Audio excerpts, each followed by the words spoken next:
Et sur Boursorama en direct, on revient sur cette étude signée Terra Nova sur la sortie de l'euro, ses conséquences, son impact sur notre pouvoir d'achat. Pour la première fois, ça a été quantifié. Ça coûterait en moyenne chaque année à chaque Français pas moins de 2 000 € en moins sur son pouvoir d'achat.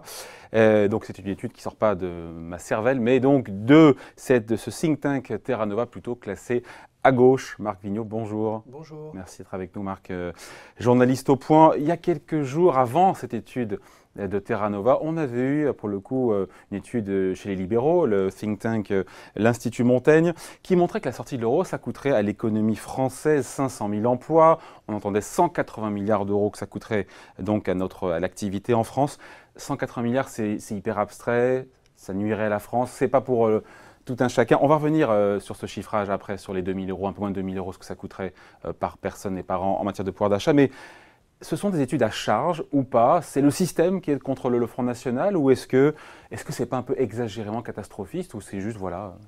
Non, je crois que le problème, c'est qu'on sait très mal ce que ça pourrait donner. Ce que beaucoup de gens s'accordent à dire, c'est que quand même, ça sera pas un champ de roses, hein. Ou alors ça piquera beaucoup si on sort de l'euro, parce qu'il va y avoir un moment où il y aura une incertitude terrible. Le jour où Marine Le Pen rentre à l'Élysée, faut voir ce qui va se passer sur les marchés financiers. Ça veut dire qu'il va y avoir une certaine agitation, une certaine panique, une montée des taux, un attentisme des investisseurs. Marine Le Pen n'arrête pas de dire que ce sera comme le Brexit, il ne se passera rien.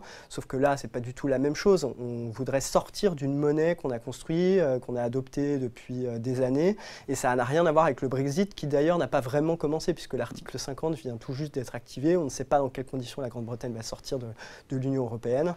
Donc, au-delà de tous ces chiffres très précis sur le pouvoir d'achat, etc., ça peut donner des ordres de grandeur. Ce qu'on sait, par exemple, c'est que quand on avait le franc, sans rajouter aucune prime de risque liée à la situation politique ou quoi, il y avait un taux d'intérêt qui était bien plus élevé parce que la France était seule et qu'avec les propres conditions d'endettement de la France, les taux d'intérêt étaient bien plus élevés. Donc ça, on peut le chiffrer. Si on applique les taux d'intérêt qui existaient avant l'entrée dans l'euro et qu'on regarde par rapport aux taux d'intérêt qui existent aujourd'hui, ça coûterait 30 milliards d'euros. C'est ce qu'a dit le gouverneur de la Banque de France. Mais à ça, vous savez que Marine Le Pen vous objecterait qu'elle s'en fiche puisqu'elle n'irait plus sur les marchés financiers. Ça serait la Banque de France nationalisée qui ferait tourner la planche à billets, qui financerait comme avant 1973 les déficits et les besoins de l'État. Mais ça, c'est assez faux puisque la Banque de France a toujours financé un peu la trésorerie de l'État et a pu, à certaines périodes, financer la trésorerie de l'État à hauteur de 1% du PIB. Mais la Banque de France ne peut pas financer l'État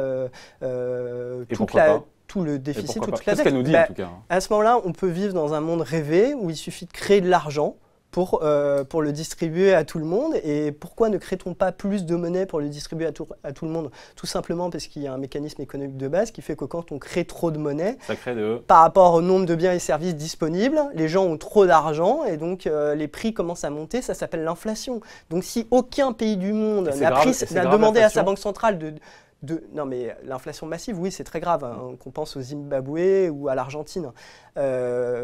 Si aucun pays du monde dans l'histoire de l'humanité n'a jamais demandé à sa banque centrale de financer l'intégralité de ses déficits, c'est bien parce qu'il y a une raison, sinon ça serait trop facile, tout le monde irait voir sa banque centrale. Si ça permettait à tout le monde d'être tout d'un coup riche et de ne plus soucier des conditions économiques et de s'endetter à vie pour pouvoir financer des investissements publics qui augmenteraient la croissance, qui feraient rentrer les recettes fiscales, et ben ça serait très facile, on serait dans un monde, je vois pas pourquoi on aurait autant d'experts qui s'interrogeraient là-dessus. D'autant qu'avant de revenir à l'étude, juste pour clore là-dessus, c'est Patrick Artus, l'économiste, qui a montré que ce que fait la Banque Centrale Européenne, le quantitative easing, le fait de racheter des dettes publiques, elle en rachète 20% de ce montant, ce sont des dettes publiques françaises. Voilà. Ça correspond à 2 fois le déficit public français depuis ça a permis de réduire le déficit public. Donc ça existe déjà. La réduction du déficit public sous François Hollande, c'est 40%, et ça je crois que ce chiffre est incontestable, c'est 40% grâce à la baisse des taux d'intérêt. Ouais, donc ça veut dire qu'on a déjà réduit considérablement les taux d'intérêt. Donc qu'est-ce qu'il y a encore plus? Il n'y a pas grand-chose de plus à faire baisser. Et si on permet à la Banque de France de financer 1% du déficit par an, comme on a un déficit primaire qui est 1,5%, il y a 0,5% du PIB donc à faire financer refinancer sur les marchés financiers. Et en plus, ce qu'on oublie trop souvent de dire, qu'il y a la dette privée aussi à faire refinancer. Donc on peut dire qu'au niveau macroéconomique global, la dette privée, ça ne serait pas si important parce qu'il y a beaucoup de dettes qui pourraient être reconverties en francs. Mais pour certaines entreprises, ça ferait très mal, ça ferait des plans de licenciement parce qu'ils ne pourraient plus tout simplement rembourser leurs dettes. Donc ça veut dire qu'il y aurait des gens qui seraient sur le carreau. En plus, il va y avoir effectivement de l'inflation, puisque un peu plus d'inflation. Alors on peut se dire, ça va aider les gens à rembourser leurs dettes. Il y en a certains qui ont contracté des emprunts immobiliers à taux variable, surtout les plus modestes, quand ils voient que le taux variable est plus intéressant que le taux fixe. Globalement, on est plutôt en taux fixe. Non, on est plutôt en taux fixe qu'en taux variable, mais il y en a certains qui... Et puis tous les nouveaux emprunteurs, ils auront des problèmes avec leurs prêts. Non, Marine Le Pen, qu'est-ce qu'elle nous dit? La Banque de France sera encore une fois là derrière, qui distribuera, qui dira tous les ans, voilà ce qu'il faut, il faudra nationaliser des banques. Mais on se demande pourquoi tous les autres pays du monde ne demandent pas à leur banque centrale de faire ce qu'elle dit qu'elle va faire. Et puis on se demande pourquoi, à l'époque de la création de l'euro, Jacques Chirac, la gauche, la droite, tout le monde disait il y en a marre de la dévaluation de l'Italie, de la dévaluation d'autres pays qui nous font une compétition déloyale. Et donc nous, on voudrait avoir une monnaie unique pour éviter que l'Italie nous taille des croupières.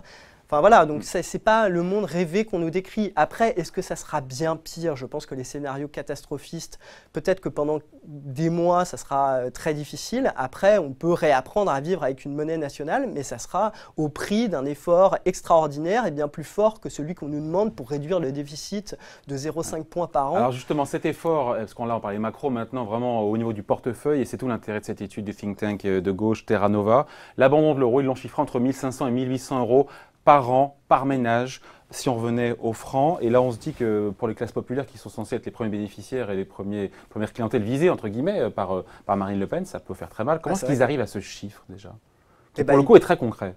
Et même si on aurait pu imaginer que ce serait plus. Ils calculent le poids des importations dans la consommation des ménages, et puis ils calculent si vous avez une dévaluation de 20%, ce qui était à une époque l'objectif du FN, et ce qui est l'objectif affiché, de dévaluer pour relancer les exportations. On n'est pas sûr que ça marche, mais en tout cas, c'est l'objectif affiché. Donc, les importations vont se renchérir, d'autant qu'on mettra une taxe de 3% sur les importations. 15% de la consommation des ménages, nous dit l'étude. Ils ont pris l'hypothèse de 15% de la consommation des ménages qui vient de produits importés, pour être précis. Voilà, et dans cette étude d'ailleurs, ils oublient qu'on importe aussi des services. Donc il y a des services importés aussi, donc si on rajoute les services, ça fait 25% du PIB qui vient des importations. Donc on peut estimer effectivement que c'est un ordre de grandeur qui vaut ce qu'il vaut.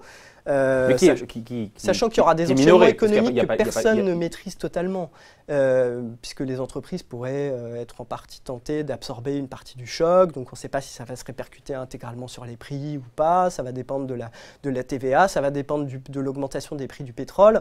Faut voir qu'on prend beaucoup de risques quand même, parce que si le franc baisse et qu'un cycle de matières premières se redessine et que les prix du pétrole commencent à réaugmenter, sur l'essence on risque d'avoir des hausses de prix assez importante, et effectivement dans le panier de la ménagère, du ménage modeste, enfin le panier de la ménagère c'est une expression un peu ancienne mais et pas très adaptée, mais ça pèse lourd la consommation énergétique pour se chauffer, le fuel. On sait qu'il y a beaucoup de gens qui vivent dans des passoires énergétiques qui n'arrivent pas à rénover leur logement.